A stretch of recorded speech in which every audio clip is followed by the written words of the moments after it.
중국인들의 손재주는 참 대단합니다. 무에서 유를 창조하기도 하며 쓰레기를 이용해 진짜 음식처럼 만들어내기도 합니다.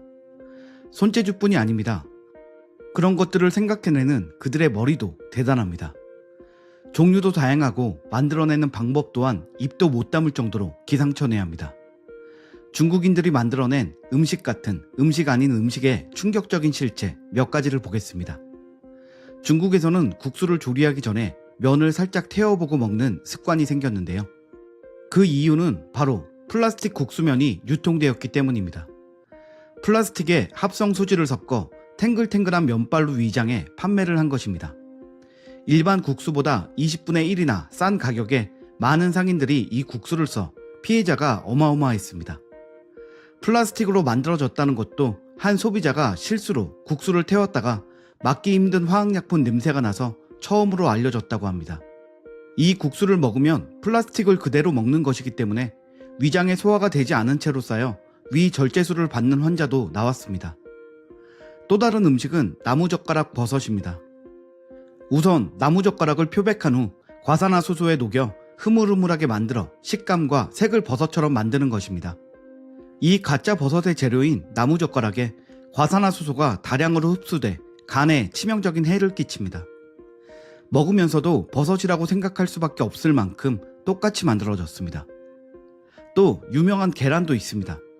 인공 착색료와 젤라틴을 이용해 육안으로는 거의 구별이 어려운 것은 물론이고 불과 5분 만에 500개 이상을 생산해내기 때문에 대량 유통의 위험성도 있습니다. 심지어 계란 껍질은 시멘트로 만들어서 더 충격적이었습니다. 이 가짜 계란을 섭취할 경우 기억장애를 유발할 수 있습니다. 미역도 있습니다. 미역은 뭘로 만들었을까요? 이 미역은 4시간에서 5시간이 지나도 전혀 불지 않아 의아해했던 주부에게 발견된 사건입니다. 바로 검은 봉지를 구겨 미역처럼 만들어 판매한 것인데요. 당시에 가짜 미역을 만들어내기 위해 창고에 다량의 봉지를 쌓아둔 것도 발각되었습니다. 또 중국과 뗄래야 뗄 수 없는 대표적인 음식인 만두가 있습니다.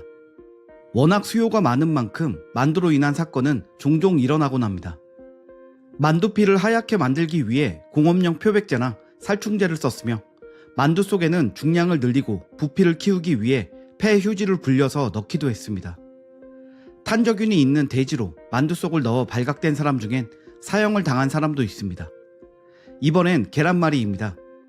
계란말이를 할 때 식용유의 비용을 아끼기 위해 공업용 기름을 사용했습니다. 더불어 계란 특유의 노란색을 선명하게 하기 위해 공업용 색소도 함께 넣어서 말입니다.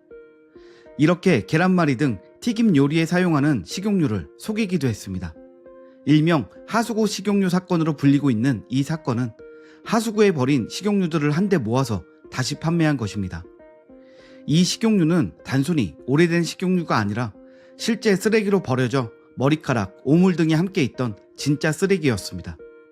일반 식용유 가격의 10분의 1밖에 되지 않아 많은 음식점들이 사용하고 있었습니다. 정말 끝도 없습니다. 다음은 10년 전 아시아의 돌풍을 몰고 왔던 버블티입니다. 버블티에 타피오카 펄을 폐타이어로 만들어 유통하다가 적발되었는데요. 실제 쓰다가 터지고 찢어져 버린 폐타이어를 사용했으며 이것을 섭취할 경우 전혀 위장에서 소화를 시킬 수 없으며 쉽게 배출도 되지 않기 때문에 위절제 수술을 해야 합니다. 중국인들이 음식을 속여 파는 행태에 피해를 보는 사람은 남녀노소를 가리지 않았습니다. 아이가 먹는 분유 역시 가짜로 만들 수 있는 음식의 대상이었습니다. 아기에게 좋은 분유를 먹이고 싶은 부모의 마음은 어느 나라나 똑같을 텐데요. 가짜 분유를 만든 이들은 이런 부모의 심리를 이용해 멜라민 분유를 만들었습니다. 멜라민을 넣을 경우 일시적으로 단백질의 농도가 높게 측정되기 때문에 고급 분유로 탈바꿈하여 판매할 수 있었습니다. 멜라민은 가장 유명한 발암물질로 이런 것들을 아기가 먹는 분유에 넣었다는 것 자체로 용서받기 힘든 큰 흉악범죄인 만큼 당시 관련자들은 사형을 당했습니다. 또한 물에 녹는 오징어를 만들어내기도 했습니다. 오징어를 끓이다 5분 30초 정도 지나면 오징어는 사라지고 뿌연 물만 남는 진짜 마술 같은 일이 생깁니다.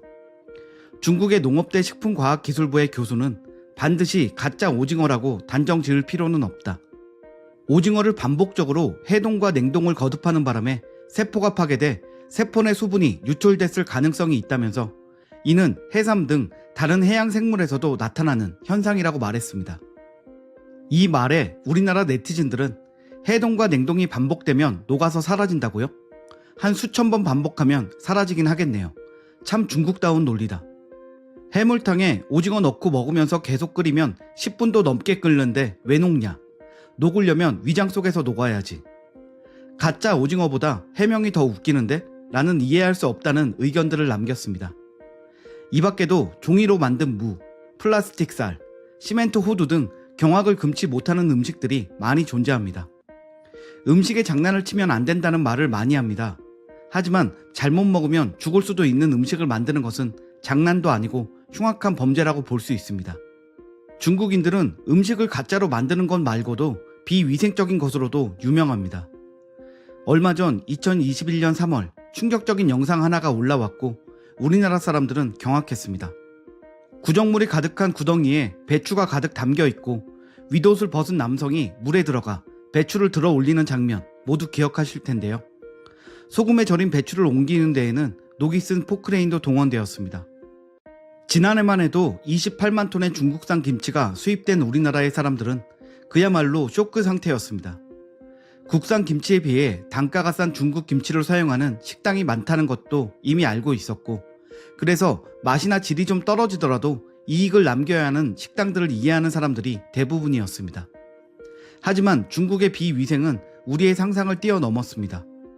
맨몸으로 들어가도 되나 싶을 정도의 불결하고 더러운 구덩이였고, 그곳에 음식의 재료가 있다는 것은 진짜 들어본 적도 없었습니다. 하지만 중국의 현지 언론에 따르면 영상에서 확인된 김치 제조 과정은 중국에서 흔히 볼 수 있는 장면이며, 실제로 이번 영상 외에도 쌓아둔 배추를 작업자들이 신발 신은 발로 밟고 굴삭기로 옮기는 사진들이 여러 번 공개된 적도 있다고 소개했습니다. 이후로도 말린 고추에 수백 마리의 쥐가 돌아다니는 영상, 김치 양념을 맨발로 버무리는 사진 등 한국인을 정신적으로 버티기 힘들게 만드는 중국의 이런 모습은 계속해서 나오고 있습니다. 이런 상황에 우리나라의 김치 공장 영상이 올라왔습니다. 푸드 스토리라는 유튜브 채널에 올라온 김치 공장의 영상을 보면 중국 영상을 보고 받은 충격을 잊게 해주고 마음의 안정을 줍니다. 김치를 담그는 데 들어가는 모든 재료는 청결하고 깨끗합니다.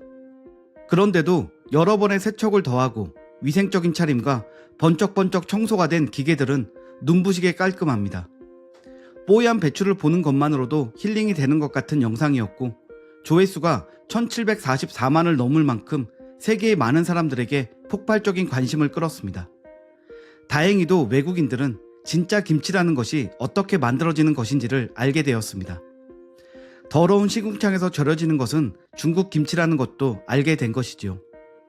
영상을 보면 많은 것이 자동화되어 있지만 그래도 양념을 골고루 버무리고 배추 속을 넣는 것은 일일이 사람 손을 거쳐야 하는 일입니다. 손이 많이 가는 만큼 정성을 들여야 하는 것이 김치인 것입니다. 중국의 말도 안 되는 쓰레기와는 비교조차 안 되는 모습입니다. 오늘 준비한 소식은 여기까지입니다. 구독과 좋아요 부탁드립니다. 감사합니다.